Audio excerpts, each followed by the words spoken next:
ಕರ್ತನಾದ ಯೇಸು ಕ್ರಿಸ್ತನ ದಿವ್ಯನಾಮದಲ್ಲಿ ನಿಮ್ಮೆಲ್ಲರಿಗೂ ಶಾಲೋಮ್.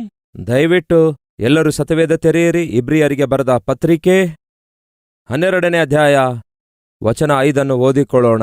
ನನ್ನ ಮಗನೇ, ಕರ್ತನ ಶಿಕ್ಷೆಯನ್ನು ತಾತ್ಸಾರ ಮಾಡಬೇಡ. ಆತನು ನಿನ್ನನ್ನು ಗದರಿಸುವಾಗ ಬೇಸರಗೊಳ್ಳಬೇಡ. ಕರ್ತನು ತಾನು ಪ್ರೀತಿಸುವವನನ್ನೇ ಶಿಕ್ಷಿಸುತ್ತಾನೆ. ತಾನು ಸೇರಿಸಿಕೊಳ್ಳುವ ಪ್ರತಿಯೊಬ್ಬ ಮಗನನ್ನು ಹೊಡೆಯುತ್ತಾನೆ ಎಂದು ಮಕ್ಕಳಿಗೆ ಹೇಳುವಂತೆ ನಿಮಗೆ ಹೇಳಿದ ಆತನ ಎಚ್ಚರಿಕೆಯ ಮಾತನ್ನು ಮರೆತು ಬಿಟ್ಟಿದ್ದೀರೋ? ನೀವು ಶಿಕ್ಷಿತರಾಗುವುದಕ್ಕಾಗಿಯೇ ನಿಮಗೆ ಶಿಕ್ಷೆ ಆಗುತ್ತದೆ ಎಂದು ತಿಳಿದು ಅದನ್ನು ಸಹಿಸಿಕೊಳ್ಳಿರಿ. ದೇವರು ನಿಮ್ಮನ್ನು ಮಕ್ಕಳೆಂದು ನಡೆಸುತ್ತಾನೆ. ತಂದೆಯಿಂದ ಶಿಕ್ಷೆ ಹೊಂದದ ಮಗನೆಲ್ಲಿ? ಮಕ್ಕಳೆಲ್ಲರೂ ಹೊಂದುವ ಶಿಕ್ಷೆಯು ನಿಮ್ಮಿಂದುಂಟಾಗದಿದ್ದರೆ ನೀವು ಆದರದಿಂದ ಹುಟ್ಟಿದವರೇ ಹೊರತು ಪುತ್ರರು ಅಲ್ಲ. ಪ್ರೀತಿಸುವಂತಹ ತಂದೆ ತನ್ನ ಮಕ್ಕಳನ್ನು ಶಿಕ್ಷಿಸುತ್ತಾನೆ. ಒಂದು ವೇಳೆ ಆ ತಂದೆ ತನ್ನ ಮಕ್ಕಳನ್ನು ಶಿಕ್ಷಿಸಲಾರದೇ ಇರುವುದಾದರೆ ಏನಾಗುತ್ತೆ ಗೊತ್ತಾ? 8ನೇ ವಚನ ಹೇಳುತ್ತೆ ನೋಡಿ. ಮಕ್ಕಳಾಗಿರುವವರೆಲ್ಲರೂ ಶಿಕ್ಷೆಯಲ್ಲಿ ಪಾಲ್ಗೊಳ್ಳುತ್ತಿದ್ದಾರೆ. ನೀವು ಶಿಕ್ಷೆ ಹೊಂದದೇ ಇದ್ದರೆ ಆದರದಿಂದ ಹುಟ್ಟಿದವರೇ ಹೊರತು ಪುತ್ರರು ಅಲ್ಲ. ಆದರದಿಂದ ಹುಟ್ಟಿದವರು ಅಂದ್ರೆ ನಿಮಗೇನು ಅರ್ಥವಾಯ್ತು ಹೇಳಿ? ನಿಮ್ಮ ಮಗನು ನಿಮಗೆ ಮಗನಾಗಿರುವುದಾದರೆ ಅವನು ತಪ್ಪು ಮಾಡುವಾಗ ನೀವು ಅವನಿಗೆ ಶಿಕ್ಷಿಸುತ್ತೀರಿ. ಯಾವಾಗ ಶಿಕ್ಷಿಸುವುದಿಲ್ಲವೆಂದರೆ ಆದರದಿಂದ ಏನಾದರೂ ಹುಟ್ಟಿದೆಯಾದರೆ ಶಿಕ್ಷಿಸುವುದಿಲ್ಲ. ಅಂದರೆ ಅರ್ಥ ಗೊತ್ತಾ? ಆ ಮಗನು ನಿಮಗೆ ಹುಟ್ಟಿದ್ದೆಯಾದರೆ ನೀವು ಶಿಕ್ಷಿಸುತ್ತೀರಿ. ಅದೇ ಮಗನು ನಿಮಗೆ ಹುಟ್ಟಲಾರದೇ ಇದ್ದಿದ್ದೆಯಾದರೆ ಶಿಕ್ಷಿಸುವುದಿಲ್ಲ. ಅರ್ಥವಾಯ್ತಾ? ಅಂದರೆ ಅರ್ಥವೇನು? ನೀವು ಒಂದು ವೇಳೆ ಶಿಕ್ಷಿಸಲಾರದೇ ಇರುವುದಾದರೆ ಅದರ ಅರ್ಥವೇನು? ನಾನು ಹೆತ್ತದೇ ಇರುವಾಗ ನಾನ್ಯಾಕೆ ಅವನಿಗೆ ಶಿಕ್ಷಿಸಬೇಕು ಅನ್ನುತ್ತೀರಿ? ಬೇರೆಯವನಿಂದ ಹುಟ್ಟಿದಾನೆ ಅವನು. ಅವನು ನನ್ನ ಮಗನೇ ಅಲ್ಲ, ಆದರದಿಂದ ಹುಟ್ಟಿದವನು, ಅಂದರೆ ಅಕ್ರಮದಿಂದ ಹುಟ್ಟಿದವನು. ತಂದೆಯು ತನ್ನ ಮಗನನ್ನು ಶಿಕ್ಷಿಸುತ್ತಾನೆ. ಯಾವುದೇ ಮಗನಾಗಲಿ ಶಿಕ್ಷೆ ಹೊಂದಿಕೊಳ್ಳದೇ ಇದ್ದರೆ, ಶಿಕ್ಷೆಗೆ ಒಳಗಾಗದೇ ಇದ್ದರೆ ಅವನು ಆದರದಿಂದ ಹುಟ್ಟಿದವನೇ ಹೊರತು ಪುತ್ರನೂ ಅಲ್ಲವೆಂದು ಇಷ್ಟು ಬಹಳಷ್ಟು ಸ್ಟ್ರಾಂಗ್ ಆಗಿ ಬೈಬಲಲ್ಲಿ ಮಾತು ಬರೆಯಲಾಗಿದೆ. ಪ್ರಿಯ ತಂದೆ ತಾಯಿಯಂದಿರೇ, ಕೇಳ್ತಿದ್ದೇನೆ, ನಿಮ್ಮ ಮಕ್ಕಳನ್ನು ನೀವು ಪ್ರೀತಿಸ್ತಾ ಇದ್ದೀರಾ? ಹಾಗಾದರೆ ಆ ಪ್ರೀತಿಯನ್ನು ನೀವು ಹೇಗೆ ತೋರಿಸ್ತಾ ಇದ್ದೀರಿ? ಯಸ್, ತಾಯಿ ತನ್ನ ಮಕ್ಕಳನ್ನು ಪ್ರೀತಿಸುವಾಗ ಏನ್ಮಾಡುತ್ತಾಳೆ? ಮೊದಲು ಆ ತಾಯಿ ತನ್ನ ಮಕ್ಕಳ ಕ್ಷೇಮವನ್ನು ಕೋರುತ್ತಾಳೆ, ಅವರ ಭವ್ಯ ಭವಿಷ್ಯ ಕೋರುತ್ತಾಳೆ, ಅವರ ಒಳ್ಳೆ ಆತ್ಮೀಕತೆ ಕೋರುತ್ತಾಳೆ. ಆ ಮಕ್ಕಳಿಗೆ ಚಿಕ್ಕಂದಿನಿಂದಲೇ ಒಂದು ಒಳ್ಳೆ ಆತ್ಮೀಕತೆಯನ್ನು ಕಲಿಸುತ್ತಾಳೆ, ಪ್ರಾರ್ಥಿಸುವುದನ್ನು ಕಲಿಸುತ್ತಾಳೆ, ಪರಿಶುಭ್ರತೆಯನ್ನು ಕಲಿಸುತ್ತಾಳೆ, ಪರಿಶುದ್ಧರಾಗಿ ಹೇಗೆ ಜೀವಿಸಬೇಕೆಂದು ತನ್ನ ಜೀವಿತದಿಂದಲೇ ತೋರಿಸಿಕೊಡ್ತಾಳೆ. ತಂದೆಯಂದಿರೇ, ಕೇಳ್ತಿದ್ದೀರಾ? ನಿಮ್ಮ ಮಕ್ಕಳನ್ನು ನೀವು ಪ್ರೀತಿಸುತ್ತಾ ಇರುವುದಾದರೆ ಆ ಪ್ರೀತಿಯನ್ನು ಕ್ರಿಯೆಯಲ್ಲಿ ತೋರಿಸಬೇಕು. ನೀವು ಪ್ರಾರ್ಥಿಸುವವರಾಗಿ, ನೀವು ಪ್ರಾರ್ಥನೆ ಮಾಡಿಕೊಳ್ಳುತ್ತಾ ನಿಮ್ಮ ಮಕ್ಕಳಿಗೋಸ್ಕರ ಪ್ರಾರ್ಥನೆ ಮಾಡುತ್ತಾ ಆ ಮಕ್ಕಳು ಕೂಡ ಪ್ರಾರ್ಥಿಸುವ ಹಾಗೆ ನೀವು ಪ್ರೋತ್ಸಾಹಿಸಬೇಕು. ಅವರನ್ನು ನೀವು ಆತ್ಮೀಕವಾಗಿ ಬೆಳೆಸುವ ಪ್ರಯತ್ನ ಮಾಡಬೇಕು. ದಯವಿಟ್ಟು ಗಮನಿಸಿರಿ. ನಿಮ್ಮ ಮಕ್ಕಳಿಗೆ ಆಸ್ತಿಯ ರೂಪದಲ್ಲಿ ಒಂದು ದೊಡ್ಡ ಮನೆ ಕೊಡಬಹುದು, ಆ ಮನೆ ಅವರು ಮಾರಿಕೊಳ್ಳಬಹುದು. ನಿಮ್ಮ ಮಕ್ಕಳಿಗೆ ಆಸ್ತಿಯ ರೂಪದಲ್ಲಿ ಎಕರೆಗಟ್ಟಲೆ ಹೊಲ ಕೊಡಬಹುದು, ಆ ಹೊಲವನ್ನು ಅವರು ಮಾರಿಕೊಳ್ಳಬಹುದು. ನಿಮ್ಮ ಮಕ್ಕಳಿಗೆ ಒಂದು ಗಿಫ್ಟ್ ರೂಪದಲ್ಲಿ ಕಾರಾಗಲಿ ಬೈಕ್ ಆಗಲಿ ಅವರಿಗೆ ನೀವು ಕೊಡಬಹುದು. ಅದನ್ನು ಅವರು ಬಳಸಿಕೊಳ್ಳಬಹುದು, ಮಾರಬಹುದು, ಇಲ್ಲವೇ ಹೋಗಿ ಆಕ್ಸಿಡೆಂಟ್ ಮಾಡಬಹುದು. ಇದು ನನ್ನ ಮಕ್ಕಳಿಗೋಸ್ಕರ ಮಕ್ಕಳಿಗೋಸ್ಕರ ಮಕ್ಕಳಿಗೋಸ್ಕರ ಎಂದು ನೀವು ರಾತ್ರಿ ಹಗಲು ಕಷ್ಟಪಟ್ಟು ನೀವು ಸಂಪಾದಿಸಲು ಕಾರಣವೇನೆಂದರೆ ಒಂದು ಮನೆ ಕೊಂಡುಕೊಳ್ಳುವುದಕ್ಕಾಗಿ, ಒಂದು ಹೊಲ ಕೊಂಡುಕೊಳ್ತಾ ಇದ್ದೀರಿ, ಒಂದು ಸ್ಥಳ ಕೊಂಡುಕೊಳ್ತಾ ಇದ್ದೀರಿ, ಬ್ಯಾಂಕ್ ಬ್ಯಾಲೆನ್ಸ್ ಹೆಚ್ಚಿಸಿಕೊಳ್ತಾ ಇದ್ದೀರಿ. ಆದರೆ ಕೇಳಿ, ನಿಮ್ಮ ಸ್ಥಳ ಆಗಿರಬಹುದು, ಹೊಲ ಆಗಿರಬಹುದು, ಬೇರೆ ಏನೇ ಆಗಿರಬಹುದು, ಅದು ಇರಬಹುದು, ಇಲ್ಲದೇ ಇರಬಹುದು. ಉಳಿಯುವಂಥದ್ದು ಯಾವುದಾದರೂ ಇದೆ ಎನ್ನುವುದಾದರೆ ಅದೇ ನಿಮ್ಮ ವಂಶವಾಗಿದೆ ಎಂದು ಮರೆಯಬೇಡಿ. ಏನು ಉಳಿಯುತ್ತೆ? ಜೋರಾಗಿ ಹೇಳಿ. ವಂಶ ಉಳಿಯುತ್ತೋ ಇಲ್ಲವೋ? ನಿಮ್ಮಲ್ಲಿ ಎಷ್ಟು ಜನರಿಗೆ ನಂಬಿಕೆ ಇದೆ? ಈ ದಿನ ನಾನಿದ್ದೇನೆ, ನನಗೆ ಮಕ್ಕಳಿದ್ದಾರೆ, ಆನಂತರ ಮಕ್ಕಳ ಮಕ್ಕಳಿರ್ತಾರೆ, ನಂತರ ಆ ಮಕ್ಕಳಿಗೆ ಮಕ್ಕಳಿರ್ತಾರೆ, ಮಕ್ಕಳಿಗೆ ಮಕ್ಕಳಿರ್ತಾರೆ. ನನ್ನ ಮನೆ ಹೆಸರು ಹಾಗೆಯೇ ನನ್ನ ವಂಶ ಉಳಿಯುತ್ತೆ ಎಂದು ನಂಬುವವರು ಕೈ ತೋರಿಸ್ತೀರಾ? ಉಳಿಯುತ್ತಾ? ಯಶ್. ನನಗೊಬ್ಬ ಮುತ್ತಾತ ಇದ್ದ, ಅವನು ಒಬ್ಬ ಮಗನನ್ನು ಹೊಡೆದಿದ್ದ. ಒಬ್ಬ ತಾತ ಇದ್ದ, ಅವನೊಬ್ಬ ಮಗನಿಗೆ ಹೊಡೆದ. ಈಗ ನನಗೆ ಒಬ್ಬ ತಂದೆ ಇದ್ದಾನೆ, ತಂದೆಗೆ ಮಗನಾಗಿ ಸತೀಶ್ ಆದ ನಾನಿಲ್ಲಿದ್ದೇನೆ. ನನಗೀಗ 2 ಗಂಡ್ಮಕ್ಕಳಿದ್ದಾರೆ. ನಾಳಿನ ದಿನ ಅವರು ಮಕ್ಕಳನ್ನು ಹಡಿಯುತ್ತಾರೆ, ಆ ಮಕ್ಕಳ ಮಕ್ಕಳು ಹಡಿಯುತ್ತಾರೆ. ದಯವಿಟ್ಟು ಗಮನಿಸಿ, ವಸ್ತುವಾಹನಗಳು, ನೀವು ಸಂಪಾದಿಸುವ ಸಂಪಾದನೆಗಳು ಶಾಶ್ವತವಲ್ಲ, ಆದರೆ ನಿಮ್ಮ ವಂಶವೊಂದೇ ಶಾಶ್ವತ. ಅಂದರೆ ನೀವು ಹೆತ್ತಂತಹ ವಂಶವೇ ಶಾಶ್ವತವಾಗಿರುತ್ತೆ. ಅಂದರೆ ಕ್ರಿಸ್ತನು ಬರುವವರೆಗೂ ನಿಮ್ಮ ವಂಶ ಕಂಟಿನ್ಯೂ ಆಗ್ತಲೇ ಇರುತ್ತೆ. ಅಂದರೆ ನೀವು ಶ್ರದ್ಧೆ ತೋರಿಸಬೇಕಾದದ್ದು ನಿಮ್ಮ ಮಕ್ಕಳಿಗೋಸ್ಕರ ಒಂದು ಮನೆ, ಇಲ್ಲವೇ ನಿಮ್ಮ ಮಕ್ಕಳಿಗೋಸ್ಕರ ಒಂದು ಆಸ್ತಿ ಪಾಸ್ತಿಗಳಲ್ಲ, ಅವರಿಗೋಸ್ಕರ ಕೂಡಿಟ್ಟು ಆ ಮಕ್ಕಳಿಗೆ ಹಂಚಿಕೊಡಬೇಕಾದದ್ದು. ಒಂದು ದಿನ ಒಬ್ಬನ ಮನೆಗೆ ಅವನ ಸ್ನೇಹಿತನು ಬರ್ತಾನೆ. ನನ್ನ ಚೈಲ್ಡ್ಹುಡ್ ಫ್ರೆಂಡ್ ಆಗಿದ್ದಾನೆ. ಒಂದು ಸ್ಕೂಲಲ್ಲಿ ಓದಿದ್ದೆವು, ಒಂದೇ ಗ್ರಾಮದಲ್ಲಿ ನಾವು ಹುಟ್ಟಿ ಬೆಳೆದಿದ್ದೆವು. ಈಗ ಆ ಫ್ರೆಂಡ್ ದೊಡ್ಡ ಪಟ್ಟಣದಲ್ಲಿ ಇರ್ತಾ ಇದ್ದಾನೆ. ಅವನನ್ನು ನೋಡೋಣ ಎಂಬುದಾಗಿ ಬಂದಾಗ ಇಂತಹ ಸ್ನೇಹಿತನು ಬಂದಾನೆಂದು ಇವನು ತಿಳ್ಕೊಂಡು ತನಗಿರುವ ಆಸ್ತಿಯನ್ನೆಲ್ಲ ತೋರಿಸಿದ. ತಾನು ಕಟ್ಟಿರುವಂತಹ ದೊಡ್ಡ ಶಾಪಿಂಗ್ ಮಾಲ್ ತೋರಿಸ್ತಾನೆ. ತೋರಿಸಿದಾಗ, ಏನ್ ಕಣೋ, ಇದೆಲ್ಲ ನಿನ್ನದೇ ಆಗಿದೆಯಾ? ಈ ಶಾಪಿಂಗ್ ಮಾಲ್ ಎಲ್ಲ ನನ್ನದೇ ಕಣೋ. ಅಷ್ಟೇ ಅಲ್ಲ, ತಾನು ಕಟ್ಟಿಸಿದ ಅಪಾರ್ಟ್ಮೆಂಟ್ಸ್ ತೋರಿಸಿದ. ಇದೆಲ್ಲ ನನ್ನದಾಗಿವೆ ಅಂದಿದ. ತಾನು ಹೊಂದಿಕೊಂಡಿರುವಂತಹ ಗೇಟೆಡ್ ಕಮ್ಯುನಿಟಿ ವಿಲ್ಲಾಸ್ ತೋರಿಸಿದ. ಈ ಕಮ್ಯುನಿಟಿ ವಿಲ್ಲಾಸ್ ಎಲ್ಲ ನಾನೇ ಕಟ್ಟಿಸಿದ್ದೇನೆ ಕಣೋ ಅಂದ. ತಾನು ನೆಲೆಸುವ ದೊಡ್ಡ ಭವನ ತೋರಿಸ್ತಾನೆ. ಆ ಭವನದ ಒಳಗಡೆ ಬಂದು ಕೂತ್ಕೊಳ್ಳುತ್ತಾನೆ. 10 ಜನ ವರ್ಕರ್ಸ್ ಬಂದು ಅವರಿಗೆ ಕಾಫಿ ಕೊಡ್ತಾರೆ, ಟೀ ಕೊಡ್ತಾರೆ. ಪ್ಯಾಲೇಸ್ ತರ ಇತ್ತು ಆ ಮನೆ. ಏನ್ ಕಣೋ, ನಾವಿಬ್ರು ಒಂದೇ ಸ್ಕೂಲಲ್ಲಿ ಓದಿದ್ದೇವೆ, ಒಂದೇ ಗೋಲಿ ಆಟ ಆಡ್ತಿದ್ದೆವು, ಬೇರೆ ಬೇರೆ ಆಟ ಆಡ್ತಾ ಇದ್ದೆವು. ಆದರೆ ಈ ದಿನ ನಿನಗೆ ನೋಡಿದ್ರೆ ನನಗೆ ಬಹಳ ಆಶ್ಚರ್ಯವೆನಿಸುತ್ತಿದೆ. ಇಷ್ಟೊಂದು ಆಸ್ತಿ ಇದೆ, ಇಷ್ಟು ದೊಡ್ಡ ಅಂತಸ್ತಿದೆ, ಇಷ್ಟು ಐಶ್ವರ್ಯವಿದೆ. ಬಹಳ ಸಂತೋಷವಾಯ್ತು ಕಣೋ ಎಂದು ಈ ರೀತಿ ಹೇಳಿ ಸಂತೋಷಿಸುತ್ತಿರುವ ಸಮಯದಲ್ಲಿ ಯಾರೋ ಒಬ್ಬನು ಬಂದ. ಅವನ ಕಿವಿಗೆ ಕಿವಿವಾಲೆ ಇದ್ವು. ಹಿಂದೆ ಇರುವ ಕೂದಲು ಜುಟ್ಟಿಗೆ ಜಡೆ ಹಾಕಲಾಗಿತ್ತು. ಇಲ್ಲಿ ಮಾತ್ರ ಗಡ್ಡ ಇದೆ, ಮೀಸೆ ಇಲ್ಲ, ಏನಿಲ್ಲ. ಈ ಗಡ್ಡ ಮಾತ್ರ ಇದೆ. ಕಪ್ಪು ಕನ್ನಡಕ ಹಾಕಿಕೊಂಡಿದ್ದ. ಪ್ಯಾಂಟ್ ಪೂರ್ತಿಯಾಗಿ ಹರಿದೋಗಿತ್ತು. ಮೇಲೆ ಅಂಗಿ ಕೂಡ ನೋಡಲು ವಿಚಿತ್ರವಾಗಿತ್ತು. ಅವನು ಆ ಒಂದು ಮನೆಯೊಳಗಡೆ ಪ್ರವೇಶಿಸಿದ ತಕ್ಷಣವೇ ಗ್ರಾಮದಿಂದ ಬಂದ ಸ್ನೇಹಿತನು ಅವನಿಗೆ ನೋಡಿ ಒಮ್ಮಿಗೆ ಭಯಪಟ್ಟ. ಯಾಕೆಂದ್ರೆ ಅವನಿಗೆ ನೋಡಿದ್ರೆ ಮನುಷ್ಯನಂತೆ ಕಾಣಿಸಲಿಲ್ಲ. ಅವನೇನೋ ಒಂಥರ ಬೇರೆ ಗ್ರಹದ ಜೀವಿಯಂತೆ ಕಾಣಿಸಿದ. ಅವನಿಗೆ ನೋಡಿ ಭಯಪಟ್ಟು, ಇವನ್ಯಾರು ಕಣೋ ಎಂದು ಕೇಳ್ತಾನೆ ಸ್ನೇಹಿತನಿಗೆ. ಅದಕ್ಕಿಂತ ಮುಂಚೆ ಬಿಲ್ಡಿಂಗ್ ತೋರಿಸಿ, ಮಾಲ್ ತೋರಿಸಿ, ವಿಲ್ಲಗಳನ್ನು ತೋರಿಸಿ, ನಂದು ಹಾಗೆ ಹೀಗೆ ಎಂಬುದಾಗಿ ಜಂಬ ಕೊಚ್ಕೊಂಡವನು ಈಗ ತಲೆ ಕೆಳಗೆ ಹಾಕಿ ಕೂತ್ಕೊಂಡ. ಯಾರು ಕಣೋ ಇವನು ಅಂದಾಗ, ಇನ್ಯಾರು, ನನ್ನ ಮಗನೇ ಅಂದ. ಕನಿಷ್ಠ ಮಗನ ಮುಖ ಕೂಡ ನೋಡ್ತಿಲ್ಲ. ಒಬ್ಬನು ಹುಟ್ಟಿದಾನೆ ಅಂದ. ಈಗ ಕೇಳ್ರಿ, ಯಾವ ವಿಷಯದಲ್ಲಿ ಯಾವುದನ್ನು ನಾವು ತೋರಿಸಿ ಹೆಮ್ಮೆ ಪಡಬೇಕು? ನಮ್ಮ ವ್ಯಾಪಾರವನ್ನು ತೋರಿಸಿಯೋ? ಕೇಳ್ತಿದ್ದೇನೆ, ನಾವು ಸಂಪಾದಿಸಿದ ಸಿರಿ ಸಂಪತ್ತನ್ನು ತೋರಿಸಿ ಹೆಮ್ಮೆ ಪಡಬೇಕೋ? ಇಲ್ಲ ಪ್ರಿಯರೇ, ಇವೆಲ್ಲ ಇರ್ತವೆ ಹೋಗ್ತವೆ. ಆದರೆ ಉಳಿಯುವಂಥದ್ದು ಯಾವುದಾದರೂ ಇರುವುದಾದರೆ ಅದು ನಿಮ್ಮ ವಂಶವಾಗಿದೆ, ನಿಮ್ಮ ಸಂತಾನ ಆಗಿದೆ. ಅವರನ್ನೇ ಗಾಳಿಗೆ ಬಿಟ್ಟುಬಿಟ್ಟು ಉದ್ಯೋಗ, ಕೆಲಸ, ವ್ಯಾಪಾರ, ಸಂಪಾದನೆ ಇವುಗಳನ್ನೇ ಆಧಾರ ಮಾಡಿಕೊಂಡು ಒಂದು ವೇಳೆ ನೀವು ನಿಮ್ಮ ಜೀವಿತವನ್ನು ಕಾಲ ಕಳೆಯುವುದಾದರೆ ಈಗೋ ಕೊನೆಗೆ ಉಳಿಯೋದು ಹೀಗೆಯೇ. ಅವನು ತೂಗಾಡ್ತಾ ಇದ್ದ, ಸ್ಪ್ರಿಂಗ್ ಹಾಗೆ ತೂಗಾಡ್ತಿದ್ದ. Dad, who is this ಗಾಯ್?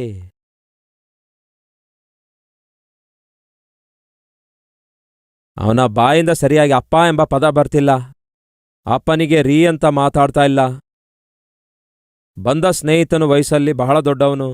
Who is this ಗಾಯ್ ಎನ್ನುವುದನ್ನು ಕೇಳಿ, ಅದೇನ್ ಕಣೋ ಅವನು ಹಾಗೆ ಕಿರ್ಚುತ್ತಿದ್ದಾನೆ, ಅವನು ಅಷ್ಟೇ ಬಿಡು ಕಣೋ, ಅವನ ಮಾತು ಯಾರಿಗೂ ಅರ್ಥ ಆಗಲ್ಲ.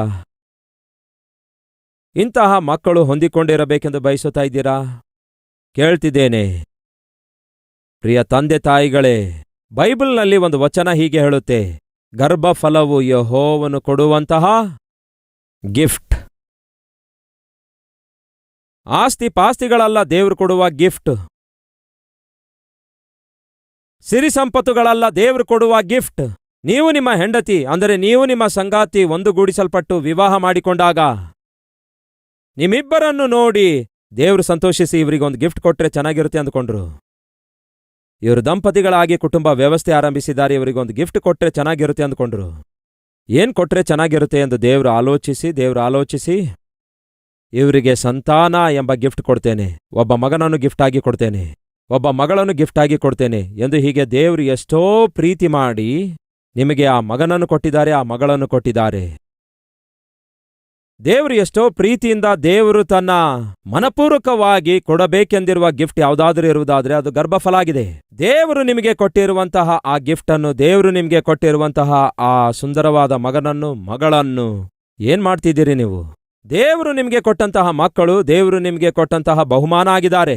ಅವರನ್ನು ಹೇಗೆ ನೀವು ಬೆಳೆಸುತ್ತೀರೋ, ಅವರನ್ನು ಹೇಗೆ ನೀವು ಪ್ರಯೋಜಕರನ್ನಾಗಿ ಮಾಡುತ್ತೀರೋ, ಹೇಗೆ ಪರಿಶುದ್ಧರನ್ನಾಗಿ ಬೆಳೆಸುತ್ತೀರೋ, ಅದು ನೀವು ದೇವರಿಗೆ ಕೊಡುವಂತಹ ಬಹುಮಾನ ಆಗಿದೆ. ಕೇಳ್ತಿದ್ದೇನೆ, ಈ ದಿನ ನಿಮ್ಮ ಮಕ್ಕಳಿಗೆ ಹೇಗೆ ಬೆಳೆಸುತ್ತಾ ಇದ್ದೀರಿ? ಪ್ರಾರ್ಥನೆಯಿಂದಲೇ ಬೆಳೆಸುತ್ತಾ ಇದ್ದೀರಾ? ಪ್ರೀತಿಯಿಂದಲೇ ಬೆಳೆಸುತ್ತಾ ಇದ್ದೀರಾ? ಪರಿಶುದ್ಧತೆಯಿಂದ ಬೆಳೆಸುತ್ತಾ ಇದ್ದೀರಾ? ಇಲ್ಲವೇ ಲೋಕಾನುಸಾರವಾಗಿ ಬೆಳೆಸುತ್ತಾ ಇದ್ದೀರಾ?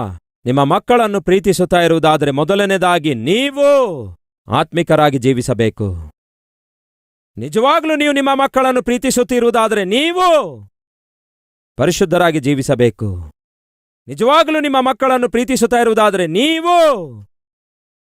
ಪ್ರಾರ್ಥಿಸುವವರಾಗಿ ಜೀವಿಸಬೇಕು. ನಿಮ್ಮ ಪ್ರೀತಿ, ನಿಮ್ಮ ಪ್ರಾರ್ಥನೆ, ನಿಮ್ಮ ಪರಿಶುದ್ಧತೆ ನಿಮ್ಮ ಮಕ್ಕಳು ತಿಳಿದುಕೊಳ್ಳುತ್ತಾರೆ, ನಂತರ ನಿಮ್ಮ ಮಕ್ಕಳು ಕಲಿತುಕೊಳ್ಳುತ್ತಾರೆ. ಡಿ.ಎಲ್. ಮೋಡಿ ಎನ್ನುವ ಒಬ್ಬ ಭಕ್ತನು ಒಂದು ಮಾತು ಹೇಳಿದ್ದಾರೆ, ತಾಯಿಯ ಗರ್ಭವೇ ಮಕ್ಕಳ ಪಾಠಶಾಲಾಗಿದೆ. ಏನಾಗಿದೆ ಅಂತೆ? ತಾಯಿಯ ಹೃದಯವೇ ಮಕ್ಕಳ ಪಾಠಶಾಲೆಯಾಗಿದೆ. ಅಮ್ಮ ಸಹೋದರಿಯರೇ, ಕೇಳ್ತಿದ್ದೀರಾ? ಸಾಧಾರಣವಾಗಿ, ಸಹಜವಾಗಿ ನಾನು ಹೇಳಲಿಚ್ಛಯಿಸುವ ವಿಷಯವೇನೆಂದರೆ, ಮಗು ಹುಟ್ಟಿದ ನಂತರ ಮೊದಲ 6 ವರ್ಷಗಳಲ್ಲಿ ತನ್ನ ಜೀವಿತದಲ್ಲಿ ಆ ಮಗು ಕಲಿತುಕೊಳ್ಳಬೇಕಾದ ಅಮೂಲ್ಯವಾದ ಪಾಠಗಳು ಮೊದಲ 6 ಇಲ್ಲವೇ 7 ವರ್ಷಗಳಲ್ಲಿಯೇ ಆ ಮಗು ಕಲಿತುಕೊಳ್ಳುತ್ತೆ. ಚಿಕ್ಕ ಮಕ್ಕಳನ್ನು ನನ್ನ ಬಳಿಗೆ ಕರೆತಂದಾಗ ತಂದೆ ತಾಯಿ ಏನು ಹೇಳ್ತಾರೆ ಗೊತ್ತಾ? ಈ ಮಗು ತನ್ನ ತಾಯಿಯ ಗರ್ಭದಲ್ಲಿದ್ದಾಗ ನಿಮ್ಮ ಹಾಡುಗಳನ್ನು ನಾವು ಪ್ಲೇ ಮಾಡ್ತಿದ್ದೆವು. ನಿಮ್ಮ ಹಾಡುಗಳನ್ನು ನಾವು ಪ್ಲೇ ಮಾಡುವಾಗ ಅವನು ಹೊಟ್ಟೆಯೊಳಗೆ ಬಹಳ ಉತ್ಸಾಹವಾಗಿ ಕಾಣಿಸುತ್ತಾ ಇದ್ದ. ಆ ನಂತರ ಅವನು ಹುಟ್ಟಿದ ಮೇಲೆಯೂ ಕೂಡ ಅದೇ ಸಾಂಗ್ ಪ್ಲೇ ಮಾಡುವಾಗ ಅವನು ಮೌನವಾಗಿದ್ದು ಹಾಡು ಕೇಳಿಸ್ಕೊಳ್ತಾನೆ ಎಂದು ಹೇಳುವಾಗ ಕೇಳಿ ಬಹಳ ಸಂತೋಷಿಸ್ತಾ ಇದೆ. ನಿಮಗೆ ಗೊತ್ತಿದೆಯೋ ಇಲ್ಲವೋ? ನೀವು ಗರ್ಭಿಣಿಯಾಗಿದ್ದಾಗ ಯಾವ ಹಾಡನ್ನು ನೀವು ಹಾಡುತ್ತೀರೋ ಆ ಹಾಡು ನಿಮ್ಮ ಮಗು ತನ್ನ ಕಿವಿಯಾರೆ ಕೇಳಿಸಿಕೊಳ್ಳುತ್ತೆ. ಗರ್ಭಿಣಿಯಾಗಿ ನಿಮ್ಮ ಹೆಂಡತಿ ಇರುವಾಗ ಗಂಡನಾಗಿ ನೀವು ಕಿರ್ಚಾಡ್ತೀರಿ, ಹೆಂಡತಿಯಾಗಿ ಅವಳು ಕಿರ್ಚಾಡ್ತಾಳೆ. ಈ ಕಿರ್ಚಾಟ ಕೂಡ ಮಗು ಕೇಳಿಸಿಕೊಳ್ಳುತ್ತೆ. ತಾಯಿಯಾಗಿ ನೀವು ವಿಶ್ವಾಸಿಯಾಗಿರುವುದಾದ್ರೆ, ತಾಯಿಯಾಗಿ ಆತ್ಮಿಕಳಾಗಿರುವುದಾದ್ರೆ, ತಾಯಿಯಾಗಿ ನೀವು ನಮ್ರತೆಯ ವ್ಯಕ್ತಿಯಾಗಿರುವುದಾದ್ರೆ, ನೆಮ್ಮದಿಯಿಂದ ಜೀವಿಸುತ್ತಿರುವುದಾದ್ರೆ, ಸಮಾಧಾನದ ವಾತಾವರಣದಲ್ಲಿ ಜೀವಿಸುವುದಾದರೆ ಅದೇ ವಾತಾವರಣ ಸ್ವಲ್ಪ ಮಟ್ಟಿಗೆ ನಿಮ್ಮ ಮಗುವಿನಲ್ಲಿಯೂ ಪ್ರವೇಶಿಸುತ್ತೆ. ಉದಾಹರಣೆ ಹೇಳ್ತೇನೆ ಬನ್ನಿ. ಪೌಲನು ತಿಮೋತಿಗೆ ಪತ್ರ ಬರಿತಾನೆ. ಪೌಲನಿಗೆ ತಿಮೋತಿ ಅಂದ್ರೆ ಪಂಚಪ್ರಾಣ. ಪೌಲನು ಬಹಳವಾಗಿ ಪ್ರೀತಿ ಮಾಡಿದ ಆತ್ಮಿಕನು ಯಾರಾದರೂ ಇರುವುದಾದರೆ ತಿಮೋತಿಯಾಗಿದ್ದ. ತಿಮೋತಿಯನಿಗೆ ಬರೆದ 2ನೇ ಪತ್ರಿಕೆ 1ನೇ ಅಧ್ಯಾಯ ವಚನ 3 ಓದುತ್ತಿದ್ದೇನೆ. ನಾನು ಹಗಲಿರುಳು ನನ್ನ ಪ್ರಾರ್ಥನೆಗಳಲ್ಲಿ ನಿನ್ನನ್ನು ತಪ್ಪದೆ ಜ್ಞಾಪಿಸಿಕೊಳ್ಳುತ್ತೇನೆ. ನಾನು ನಿನ್ನ ಕಣ್ಣೀರುಗಳನ್ನು ನೆನಪಿಗೆ ತಂದುಕೊಂಡು ನಿನ್ನನ್ನು ನೋಡಿ ಸಂತೋಷಭರಿತನಾಗಬೇಕೆಂದು ಅಪೇಕ್ಷಿಸುತ್ತೇನೆ. ನಿನ್ನಲ್ಲಿರುವ ನಿಷ್ಕಪಟವಾದ ನಂಬಿಕೆಯು ನನ್ನ ನೆನಪಿಗೆ ಬಂತು. ಇದಲ್ಲದೆ ನಾನು ಪೂರ್ವಿಕರ ಭಕ್ತಿ ಮಾರ್ಗವನ್ನೇ ಅನುಸರಿಸಿ ಒಳ್ಳೆ ಮನಸಾಕ್ಷಿಯುಳ್ಳವನಾಗಿ ಆರಾಧಿಸುವ ದೇವರಿಗೆ ನಿನ್ನ ವಿಷಯವಾಗಿ ಸ್ತೋತ್ರ ಸಲ್ಲಿಸುತ್ತೇನೆ. ಅದೇ ನಂಬಿಕೆಯು ನಿನ್ನಲ್ಲಿ ಕಾಣಿಸುತ್ತಾ ಇದೆ. ತಿಮೋತಿ, ನಿನ್ನ ನಂಬಿಕೆ ಬಹಳ ದೊಡ್ಡದು ಮಗನೇ. ನಿನ್ನೊಳಗಿರುವ ನಿಷ್ಕಪಟವಾದ ಪ್ರೀತಿಯನ್ನು ನಾನು ಜ್ಞಾಪಕ ಮಾಡಿಕೊಳ್ಳುವ ಪ್ರತಿ ಸಾರಿ ನಾನು ದೇವರನ್ನು ಎಷ್ಟೋ ಸ್ತುತಿಸುತ್ತೇನೆ ಅನ್ನುತ್ತಾನೆ. ತಿಮೋತಿಯ ನಂಬಿಕೆ ಎಷ್ಟು ದೊಡ್ಡದಾಗಿದೆಯಲ್ಲವೇ? ತಿಮೋತಿಯ ವ್ಯಕ್ತಿತ್ವ ಎಷ್ಟು ಒಳ್ಳೆಯದಾಗಿದೆಯಲ್ಲವೇ? ತಿಮೋತಿ ಆತ್ಮಿಕತೆ ಎಷ್ಟು ಶ್ರೇಷ್ಠವಾಗಿದೆಯಲ್ಲವೇ? ಹುಡುಗನೇ ಆದರೆ ಎಷ್ಟು ಅದ್ಭುತನಾದ ಆತ್ಮಿಕನಾಗಿದ್ದಾನೆ. ತಿಮೋತಿ, ನಿನ್ನ ಬಗ್ಗೆ ಯೋಚಿಸುವ ಪ್ರತಿ ಸಾರಿ ನನ್ನ ಹೃದಯ ಎಷ್ಟೋ ಸಂತೋಷದಿಂದ ತುಂಬಿಕೊಳ್ಳುತ್ತೆ ತಿಮೋತಿ. ಆದರೆ ತಿಮೋತಿ, ನಿನಗೊಂದು ವಿಷಯ ಹೇಳಲು ಇಚ್ಛಿಸುತ್ತೇನೆ. ಈ ದಿನ ನಿನಗಿರುವ ನಂಬಿಕೆ ಎಲ್ಲಿಂದ ಬಂದಿದೆ ಗೊತ್ತಾ? ಮೊದಲನೇದಾಗಿ ಆ ನಂಬಿಕೆಯನ್ನು ನಿನ್ನ ಅಜ್ಜಿಯಲ್ಲಿ ನೋಡಿದ್ದೇನೆ. ಯಾರಲ್ಲಿ ನೋಡಿದ್ದೇನೆ ಅನ್ನುತ್ತಾನೆ?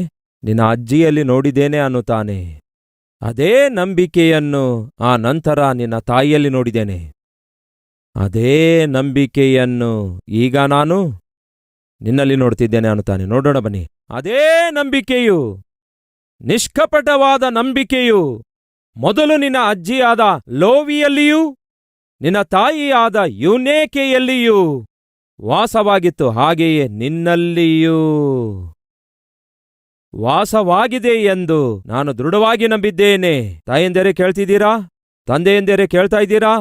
ನಿಮ್ಮ ಆತ್ಮೀಕತೆ, ನಿಮ್ಮ ಪರಿಶುದ್ಧತೆ, ನಿಮ್ಮ ಪ್ರಾರ್ಥನೆ, ನಿಮ್ಮ ತತ್ವ, ವ್ಯಕ್ತಿತ್ವ ನಿಮ್ಮ ಮಕ್ಕಳು ನೋಡಿ ಕಲಿಯುತ್ತಾ ಇರ್ತಾರೆ.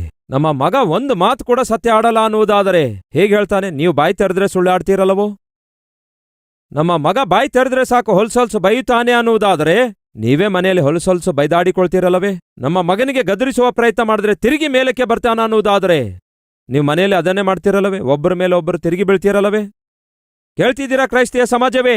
ನೀವು ಮನೆಯಲ್ಲಿ ಏನನ್ನು ಮಾಡುತ್ತೀರೋ ನಿಮ್ಮ ಮಕ್ಕಳು ಕೂಡ ಅದನ್ನೇ ಮಾಡ್ತಾರೆ.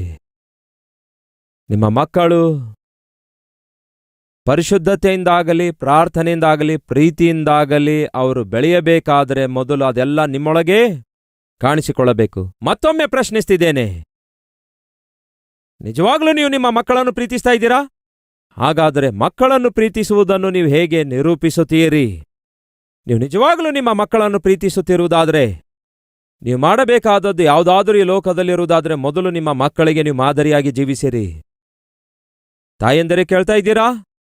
ನಿಮ್ಮ ಮಗಳು ಎಷ್ಟು ಅದ್ಭುತಳಾದ ಆತ್ಮಿಕಳಾಗಿ ಜೀವಿಸಬೇಕೆಂದು ನೀವು ಬಯಸ್ತಾ ಇದ್ದೀರೋ ಮೊದಲು ನೀವು ಹಾಗೆ ಜೀವಿಸಿ. ನಿಮ್ಮ ಮಗನು ಎಷ್ಟು ಅದ್ಭುತನಾದ ಆತ್ಮಿಕನಾಗಿರಬೇಕೆಂದು ನೀವು ಬಯಸುತ್ತಾ ಇದ್ದೀರೋ ತಂದೆಯಂದಿರೇ ಹಾಗೆ ನೀವು ಜೀವಿಸಿರಿ. ನನ್ನ ಮಕ್ಕಳಿಗೆ ಬೇಕಾಗಿರುವಂಥದ್ದು ಸತೀಶ್ ಕುಮಾರ್ ಎನ್ನುವಂತಹ ಸೇವಕನು ಅಲ್ಲವೇ ಅಲ್ಲ. ನನ್ನ ಮಕ್ಕಳಿಗೆ ಬೇಕಾದಂಥದ್ದು ಸತೀಶ್ ಕುಮಾರ್ ಎನ್ನುವಂತಹ ಒಬ್ಬ ದೊಡ್ಡ ಸಂದೇಶಕನು ಅಲ್ಲವೇ ಅಲ್ಲ. ನನ್ನ ಮಕ್ಕಳಿಗೆ ಬೇಕಾದದ್ದು ಪ್ರಸಂಗಿಸುವಂತಹ ಪಾಸ್ಟರ್ ಅಲ್ಲ. ಆದರೆ ನನ್ನ ಮಕ್ಕಳಿಗೆ ಬೇಕಾದದ್ದು ಪ್ರೀತಿಸುವಂತಹ ತಂದೆ. ನನ್ನ ಮಕ್ಕಳಿಗೆ ಬೇಕಾದಂಥದ್ದು ಪ್ರಾರ್ಥಿಸುವಂತಹ ತಂದೆ. ನನ್ನ ಮಕ್ಕಳಿಗೆ ಬೇಕಾದದ್ದು ಪರಿಶುದ್ಧನಾಗಿ ಜೀವಿಸುವಂತಹ ತಂದೆ. ಅರ್ಥವಾಗ್ತಿದೆಯಾ ನಿಮಗೆ? ಒಬ್ಬ ತಂದೆಯಾಗಿ ನನಗಿರುವ ಜವಾಬ್ದಾರಿಕೆ ಏನೆಂದರೆ ಎಷ್ಟು ದೊಡ್ಡ ಸೇವೆ ಮಾಡಬೇಕು, ಎಷ್ಟು ದೊಡ್ಡ ಸಭೆ ನಡೆಸಬೇಕು, ಎಷ್ಟು ದೊಡ್ಡ ಪ್ರಸಂಗ ಮಾಡಬೇಕು ಎನ್ನುವಂಥದ್ದು ಅಲ್ಲವೇ ಅಲ್ಲ. ಇವುಗಳಲ್ಲಿ ಯಾವುದು ಕೂಡ ನನ್ನ ಮಕ್ಕಳಿಗೆ ಪ್ರಭಾವ ಬೀರೋದಿಲ್ಲ. ಆದರೆ ನನ್ನ ಮಕ್ಕಳಿಗೆ ಯಾವುದು ಪ್ರಭಾವ ಬೀರುತ್ತವೆ ಗೊತ್ತಾ? ನಾನು ಅವರಿಗೆ ಒಬ್ಬ ತಂದೆಯಾಗಿ ಪ್ರೀತಿಸುವಂಥದ್ದೇ, ತಂದೆಯಾಗಿ ಅವರಿಗೋಸ್ಕರ ಪ್ರಾರ್ಥಿಸುವಂಥದ್ದೇ, ಒಬ್ಬ ತಂದೆಯಾಗಿ ಪರಿಶುದ್ಧನಾದ ಜೀವಿತ ಜೀವಿಸಿ ಅವರನ್ನು ಕೂಡ ಅದೇ ರೀತಿಯಾಗಿ ಬೆಳೆಸುವಂಥದ್ದು. ಇವುಗಳು ಮಾತ್ರವೇ ಅವರ ಮೇಲೆ ಪ್ರಭಾವ ಬೀರುತ್ತವೆ ಎನ್ನುವುದನ್ನು ಮರೆಯಬೇಡಿ. ಹಾಗಾಗಿ ನನ್ನ ಮಕ್ಕಳಿಗೆ ನಾನು ಕೊಡಬೇಕಾದಂತಹ ಬಹುಮಾನ ಯಾವುದಾದ್ರೂ ಇರುವುದಾದರೆ ಅವರಿಗೆ ನಾನು ಒಬ್ಬ ಮಾದರಿಕರವಾದಂತಹ ವ್ಯಕ್ತಿಯಾಗಿ ಜೀವಿಸುವಂಥದ್ದಾಗಿದೆ. ಇತ್ತೀಚೆಗೆ ನನ್ನ 2 ಮಕ್ಕಳಲ್ಲಿ ಒಬ್ಬ ಮಗ ನನಗೊಂದು ಮೆಸೇಜ್ ಕಳಿಸಿದ. ಏನೆಂದು ಗೊತ್ತಾ? ಡ್ಯಾಡಿ, ನನ್ನ ಜೀವಿತದಲ್ಲಿ ಒಂದೇ ಒಂದು ಆಸೆ ಇದೆ ಡ್ಯಾಡಿ. ಅದೇನೆಂದರೆ ನಿಮ್ಮ ಹಾಗೆ ನಾನು ಜೀವಿಸಬೇಕೆಂದು ಆಶಿಸುತ್ತಿದ್ದೇನೆ ಎಂಬುದಾಗಿ. ನಿಮ್ಮ ಹಾಗೆ ಪ್ರಸಂಗ ಮಾಡುತ್ತೇನೆ ಎಂದು ಹೇಳಲಿಲ್ಲ ಪ್ರಿಯರೇ. ನಿಮ್ಮ ಹಾಗೆ ಪ್ರಸಂಗ ಮಾಡಬೇಕಂದ್ಕೊಳ್ತಿದ್ದೇನೆ, ನಿಮ್ಮ ಹಾಗೆ ದೊಡ್ಡ ಸೇವೆ ಮಾಡಬೇಕನ್ನುತ್ತಿದ್ದೇನೆ ಎಂದು ಹೇಳಲಿಲ್ಲ. ಡ್ಯಾಡಿ, ನನಗಿರುವ ಆಸೆ, ಆಕಾಂಕ್ಷೆ ಏನಾದರೂ ಇರುವುದಾದರೆ ಒಂದೇ, ಅದೇನೆಂದರೆ ನಿಮ್ಮಂತೆಯೇ ಜೀವಿಸಬೇಕೆಂದು. ನಿಮ್ಮಂತೆಯೇ ಜೀವಿಸಬೇಕು. ನನ್ನ ಮಕ್ಕಳ ವಿಷಯದಲ್ಲಿ ನನಗಿರುವ ದೊಡ್ಡ ಆಸೆ ಏನಾಗಿದೆ ಗೊತ್ತಾ? ಅವರಿಗೆ ನಾನು ಹೇಳುವವನಾಗಿರಬೇಕು. ಏನೆಂದು? ನಾನು ಕ್ರಿಸ್ತನಿಗೆ ಅನುಗುಣವಾಗಿ ನಡೆದುಕೊಂಡ ಪ್ರಕಾರ ನೀವು ನನ್ನನ್ನು ಅನುಸರಿಸಿ ನಡೆಯಿರಿ ಎಂಬುದಾಗಿ ತಂದೆಯಾಗಿ ನಾನು ಹೇಳುವಂಥದ್ದೇ. ತಂದೆಯಾಗಿ ಅವರಿಗೆ ನಾನು ಕೊಡಬಲ್ಲಂಥದ್ದೇ ಅವರಿಗೆ ನಾನು ಕೊಡುವಂತಹ ದೊಡ್ಡ ಆಸ್ತಿಯಾಗಿದೆ. ಅರ್ಥವಾಗ್ತಿದೆಯಾ? ಈ ಐಶ್ವರ್ಯವಂತನು ಆಸ್ತಿ ಪಾಸ್ತಿ ಎಲ್ಲ ಬಹಳ ಚೆನ್ನಾಗಿ ಸಂಪಾದಿಸಿದಾನೆ, ಆದರೆ ಅವೆಲ್ಲವುಗಳನ್ನು ತೋರಿಸುತ್ತಾ ಎಷ್ಟೋ ಹೆಮ್ಮೆ ಪಡ್ತಿದ್ದಾನೆ. ಆದ್ರೆ ಮಗ ಬಂದ ಕೂಡಲೇ ತಲೆ ಬಾಗಿಸಿಕೊಳ್ತಾನೆ. ನಾಳಿನ ದಿನ ಅದೇ ಮಗನು ತಲೆ ಬಾಗಿಸುವಂತೆ ಮಾಡ್ತಾನೆ. ಎಷ್ಟು ಆಸ್ತಿ ಇದ್ರೆ ಏನ್ ಲಾಭ? ಎಷ್ಟು ಐಶ್ವರ್ಯ ಇದ್ರೆ ಏನ್ ಲಾಭ? ನಾಳಿನ ದಿನ ಅವನು ಮಾಡುವ ಕೆಟ್ಟ ಕೆಟ್ಟ ಕೆಲಸಗಳ ನಿಮಿತ್ತ, ಪಾಪಿಷ್ಟ ಕೆಲಸಗಳ ನಿಮಿತ್ತ ನಿಮ್ಮ ತಲೆ ಬಾಗಿಸಿ ಬಿಟ್ಟಿದ್ದಾನ ಅಂದ್ಕೊಳ್ಳಿ. ಏನ್ ಮಾಡ್ತೀರಿ ನಿಮ್ಮ ಆಸ್ತಿಯಿಂದ? ಮಕ್ಕಳಿಗೆ ಬೇಕಾದದ್ದು ಮಕ್ಕಳಿಗೆ ಹಂಚಬೇಕಾದದ್ದು ಆಸ್ತಿ ಪಾಸ್ತಿಗಳಲ್ಲ, ಸಿರಿ ಸಂಪತ್ತುಗಳಲ್ಲ. ಮತ್ತೇನು? ಪ್ರೀತಿ, ಪ್ರಾರ್ಥನೆ, ಪರಿಶುದ್ಧವಾದ ಜೀವಿತ. ದೇವರು ಲೋಕವನ್ನು ಎಷ್ಟೋ ಪ್ರೀತಿಸಿದ ದೇವರು ಏನ್ ಮಾಡಿದ್ರು? ತನ್ನ ಮಗನನ್ನೇ ನಮಗಾಗಿ ಕೊಟ್ರು. ದೇವ್ರು ಸುಮ್ನೆ ಹೇಳಲಿಲ್ಲ, ನೀವಂದ್ರೆ ನನಗೆ ಬಹಳ ಪ್ರೀತಿ, ನೀವು ನನ್ನ ಪ್ರಾಣ ಎಂಬುದಾಗಿ ಸುಮ್ನೆ ಏನು ಕೊಡಲಾರದೆ ಬಾಯಿ ಮಾತಷ್ಟೇ ಹೇಳಲಿಲ್ಲ. ತನ್ನ ಅಮೂಲ್ಯನಾದ ತನ್ನ ಒಬ್ಬನೇ ಒಬ್ಬ ಮಗನನ್ನು ನಿಮಗೋಸ್ಕರ ನನಗೋಸ್ಕರ ಕೊಟ್ಬಿಟ್ರು. ಪ್ರಿಯರೇ, ತಂದೆ ತಾಯಿಗಳೇ, ನೀವು ಕೂಡ ಮಕ್ಕಳನ್ನು ಪ್ರೀತಿಸ್ತಾ ಇದ್ದೀರಾ? ಹಾಗಾದ್ರೆ ಕೊಡಿರಿ, ಆತ್ಮೀಕತೆಯನ್ನು ಕೊಡಿರಿ, ಮಾದರಿಕರವಾದ ಜೀವಿತವನ್ನು ಕೊಡಿರಿ. ಪ್ರೀತಿಯಿಂದ ಕೂಡಿರುವಂತಹ ವಾತಾವರಣವನ್ನು ಕೊಡಿರಿ. ಸಮಾಧಾನಕರವಾದ ಕುಟುಂಬ ವ್ಯವಸ್ಥೆಯನ್ನು ಅವರಿಗೆ ಕೊಡಿರಿ. ಗಂಡ ಹೆಂಡತಿಯಾಗಿ ನಿಮ್ಮ ಮಧ್ಯದಲ್ಲಿ ಐಕ್ಯತೆಯಿಂದ ಕೂಡಿರುವಂತಹ ಸಂತೋಷಭರಿತವಾದ ಕುಟುಂಬ ವ್ಯವಸ್ಥೆಯನ್ನು ಅವರಿಗೆ ಕೊಡಿರಿ. ಈ ದಿನ ಒಂದು ತೀರ್ಮಾನ ತೆಗೆದುಕೊಳ್ಳೋಣ.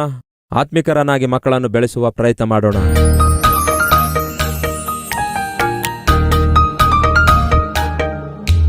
ಮಹಾಪರಿಶುದ್ಧನಾದ ಪ್ರೀತಿಯುಳ್ಳ ತಂದೆಯ ಅದ್ಭುತವಾದ ನಿಮ್ಮ ಸನ್ನಿಧಿಯಲ್ಲಿ ಈ ರೀತಿಯಾಗಿ ಕೂಡಿ ಬಂದು ದೇವರೇ, ಶ್ರೇಷ್ಠವಾದ ನಿಮ್ಮ ವಾಕ್ಯದ ಮೂಲಕ ನಮ್ಮ ಜೀವಿತ ತಿದ್ದುಕೊಳ್ಳುವ ಅವಕಾಶ ಕೊಟ್ಟಿದ್ದಕ್ಕಾಗಿ ನಿಮಗೆ ವಂದನೆಗಳು, ಸ್ತುತಿ, ಸ್ತೋತ್ರಗಳನ್ನು ಸಲ್ಲಿಸುತ್ತೇವೆ.